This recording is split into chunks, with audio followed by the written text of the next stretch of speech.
All right, what's good? Welcome back. And so, once again, we are back with, going into another video, The Blood of the Dawnwalker, everything you need to know. Now, I've heard quite a lot about this game. In fact, earlier today I watched a review of it. They said it was pretty good. There's a bit of this game has some time management in it. There's like this whole aspect of it being 30 days to save your family or something like that, and it's timed in game. It's not like 30 real life days, but in game it's timed, which is pretty cool. And the story, and I hear that the story continues if you whether or not you save them or not, which is pretty cool. Also, it's made by a lot of the devs from The Witcher 3, so my interest is piqued. So let's get into this. Peggy 18. Peggy 18. Oh man, been a hot minute since I heard that.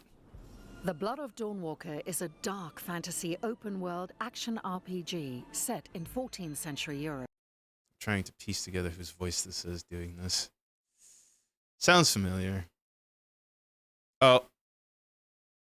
Is it Jamie Alexander? That's probably not her, but that's who it sounds like to me. The first installment of our saga takes place in Vale Sangora, a secluded region somewhere in the Carpathian Mountains. It's Lady Sif from the Marvel when stuff. The plague decimated the population and the human rulers proved too weak to control the situation, a powerful vampire, Brensis, stepped out of the shadows and conquered the valley. Now, it's time for you to be a part of this story.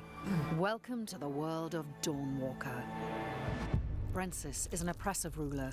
He uses his own blood to heal the people of Vale Sangora, but in turn demands absolute obedience. He carved the valley into 3 separate dominions and gave them to his 3 vampiric officers. Ambrose is the youngest and the one with most to prove. His main responsibility is stockpiling blood and managing the draining dungeons. Bakir knows that what folk need in their lives is a bit of respite from their hardships. Always a fat vampire. He is in vampire. charge of alcohol distilling and distribution.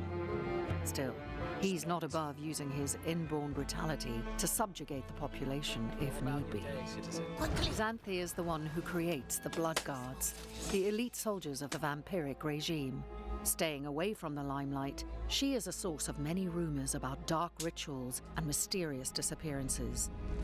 These powerful vampires won't sit idly while you dismantle their operations.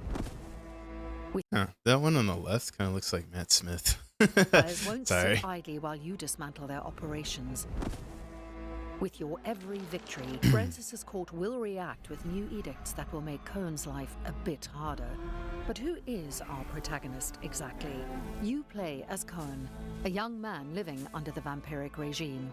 A series of tragic events led to your family being kidnapped by Brensis and you becoming a Dawnwalker, a human by day, a vampire by night. Now, you must rescue your loved ones.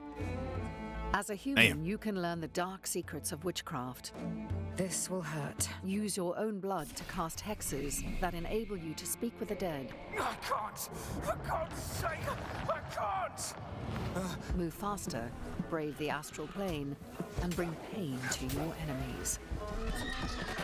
Learning Got that new Witcher spells 3. requires finding knowledge in arcane texts and obscure tomes. At night, you transform into a vampire. You use claws and fangs to kill your opponents. You can climb walls or cross distances within a blink of an eye. You might even transform yourself into a swift wolf. Go on. Wolf, not bad. Sorry. Drink. Remember that a vampire is always hungry for blood. Drinking it unlocks new abilities, but in the process, you will corrupt yourself. Whether you stick only to one path or mix them, exploring Vale Sangora is always exciting and will reward you with unique items, weapons, and sets of armor. Just remember that time waits for no one. From the moment your family is kidnapped, you have 30 days and 30 nights to rescue them. The coronation. It's in 30 days. Still, there is no real time clock. Instead, you will be able to use the time as a resource, to be spent on the game elements you want to use to craft your story. The time passes when you finish a quest or an activity or when you learn new abilities. Ah. However, don't worry that upgrading your hero will ruin your chances for a satisfying ending. As time passes, different opportunities will arise or disappear forever. I'm sorry we were too late to save her. And even if you're not able to save your family in time, the game will not be over. Oh, The story yeah. will simply take a different turn. You have one clear goal, but there's no single linear way to complete it. Every activity and quest is optional and serves as a building block of your own crafted experience. The valley is a big place, open for exploration. You can look for opportunities to learn new things and find allies. Aye. Or you can even decide to storm Brensis's castle as soon as you are out of the prologue. However, remember that defeating him as a freshly made Dawnwalker will be a feat worthy of legends. We designed the Blood of Dawnwalker to be fun and adaptive to individual preferences. First of all, you can use Omni-Block and Omni-Attack. Your character chooses the directions of sword swings and blocks automatically. The only exception... Yeah, I can see why people complain about the combat. It looks it does look janky. It's kind of slow, just like the way Star Wars was in the like the original trilogy like the original trilogy just was like more clickety clack as opposed to, you know, the dynamic.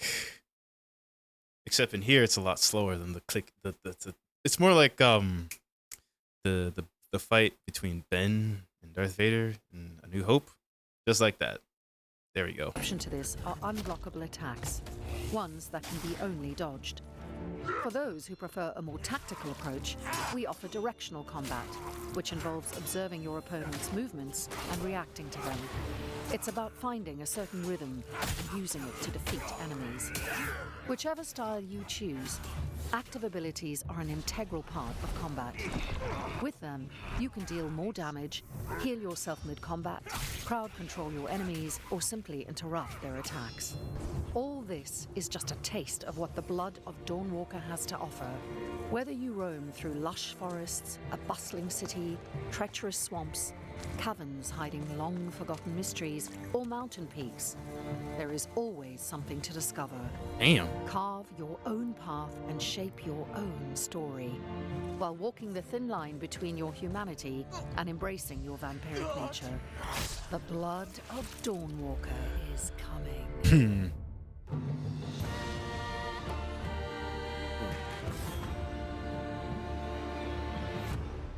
That last bit's kind of loud. September 3rd. Ooh, that's in what's today? 3 weeks. Today's the 14th.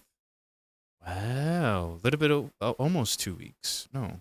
Yeah, almost 2 weeks, because it's that perfect middle ground between 2 and 3 weeks. Anyway, damn. Yeah, this looks good. Hopefully, it does look really good. Man. Oof. Because RPGs, this is like this is like an RPG for your ass, dude. Let's see. Look at these comments. The first installment in our saga. Ooh. I didn't catch that. They said the first installment in our saga? I didn't catch that. Well, a good number of pre-orders are already in. Oh, wow. So this is going to be a saga, huh? Hey, man. If this one goes well, good luck. Good luck. I hope it does, because it does look very good. There we go. My most anticipated game of the year. Hey, man, what about GTA 6? Oh, man. As with Kingdom Come Deliverance, this will be my personal game of the year. Comparing this to Kingdom Come Deliverance 2 Peak Delulu. Oh, that's nice. Oh, damn, dude. Damn. Wow. Just the hate, like... Jesus, these comment sections is like, really? I mean, from what I hear, Kingdom Come Deliverance was good. I haven't really played the second one, but I played a little bit of the first one. And again, RPGs aren't really my forte, but I had some fun with it before I stopped playing it. Redesigned Dawnwalker to be fun. Incredible concept. I wish other game studios understood this. Yeah. But like I said, man. Like, looks like one of those games I want to play and I want to get into, but I'm just I probably won't have a good time with it. And it's not the game's fault. It's my fault because it's just not my cup of tea. But it does look good though. Hopefully, it makes the sales, dude. Because this looks like one of those not unique in a sense of the combat and all that stuff. But it does look unique. The story, the way the concept is, the time management looks good. But maybe that's just common across the RPG board. Anyway, let me know what you think. Are you buying it? You should, even though I probably won't. Sorry. Until next time. Deuces.